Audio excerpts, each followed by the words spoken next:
Hello, and this is the Warpforge with another miniatures unboxing. Today we are going through Fenris Games Sulaco bases. Obviously, as you can see, they're all a bit upside down and topsy-turvy. But basically, we'll be looking at the 30mm and 40mm, both from the DS range.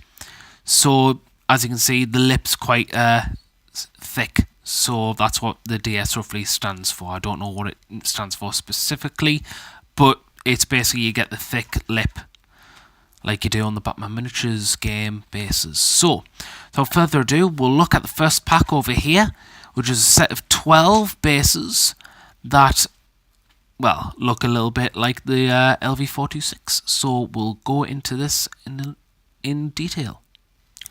So, as you can see, you get 12, 3, 6, 7, 8, 9, 10, 11, 12. Yep, that is 12 of these bases, and they are very nicely detailed, if I may say so myself, for Sulaco. You've got, like, solid grids here.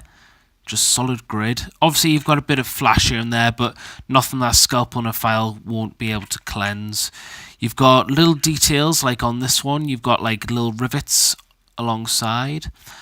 You've got very much like crisscross patterns and all that, and you've also got a mixture of mesh wired like floor as well as solid like grid. And what I like about these bases is that they're not symmetrical in the sense that they are just different parts of like a building or something. Now, obviously, I've mentioned Alien vs Predator with the LV426 that you can represent like colonial marines and aliens on, even predators if you fancy it.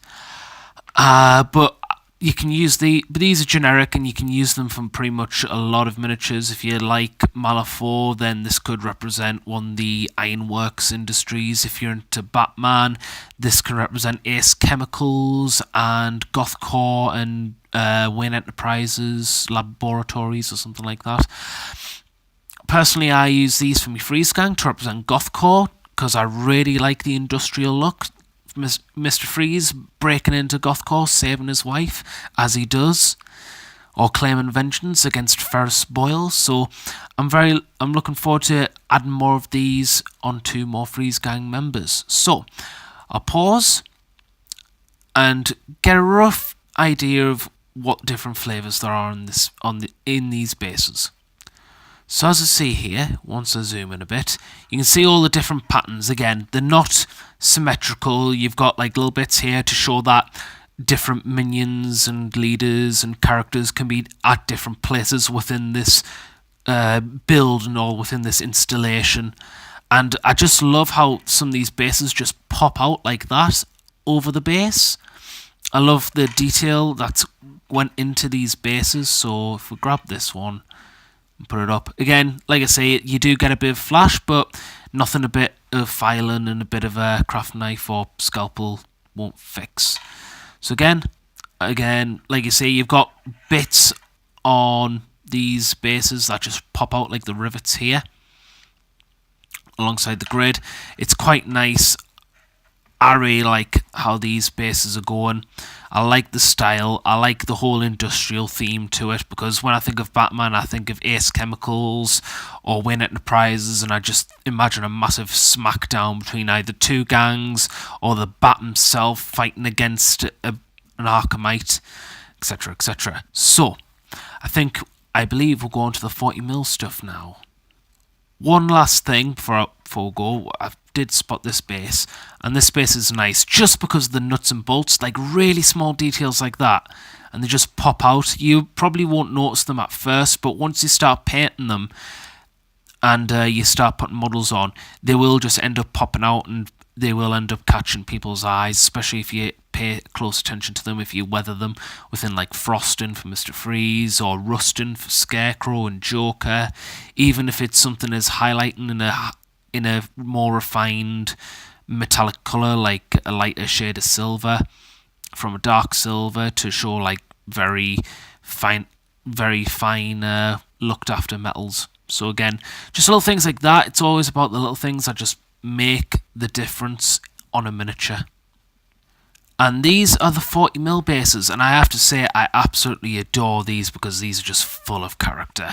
You've got really interesting looking ones. Like this one, to me, reminds me of the level in Arkham Asylum where you're fighting Harley Quinn in a nurse outfit, where the floor becomes electrified. That reminds me of that, and I just think that's absolutely fantastic. I hope they do more bases like this, because I would happily buy up some for like the electrified floor on the Arkham Asylum.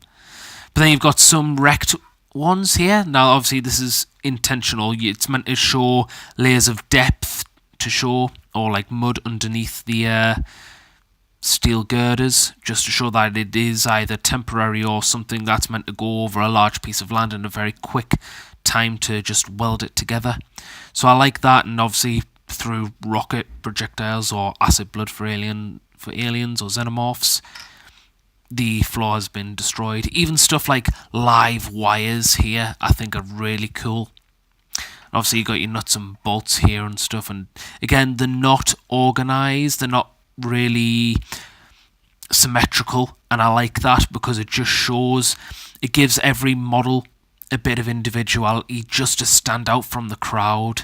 And obviously, you can glue them in certain positions or in certain angles and stuff, which if your opponent has the same bases and glues them at different angles, it still adds a lot of individuality to them, to the miniature. And obviously, as you can see, you do get a bit of flash, but again, nothing that a scalpel and a file can't fix. With models and miniatures and bases and all sorts of things like that, we should be already prepared to start doing our little bits of just making these look nice and tabletop worthy if we are gamers. And if we're just painting them for the model's sake, they still look like fantastic looking bases. I really want to get Solomon Grundy and stick them on one of these bases, because I just think the rusted, if it was rusty underneath, it would fit really well with a Scarecrow gang, I feel. So again, absolutely fantastic.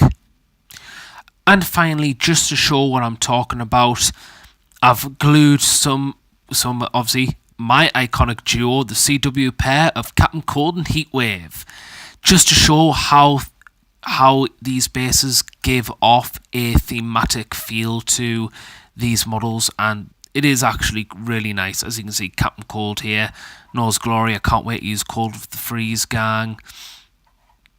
And as you can see, he's fine as anything. He's standing over a little bit of welding between two plates of walkways or something. You've got obviously Heatwave here, standing, bellowing, looking intimidating and all that, because that's Heatwave's, that's mixed thing. So again, these are just what the models look like on the bases, and they just look great. Obviously, tons of individuality, tons of flavour. Your Captain, if you get a model or a Batman miniature or a Captain Cold miniature, he's going to look a lot different to somebody else's Captain Cold miniature on these bases. So again, I can't fault these bases. 10 out of 10, would happily buy from again. So after that review, thank you for watching. If you enjoyed what you saw, then please hit the subscribe button and hit the notification button so you can see more Batman content, as well as more review, unboxing things of videos of this channel. If you want to talk about anything in the comment section below, then please comment obviously comment away. I'm more than happy to talk to everyone about these bases and whatever else Batman related.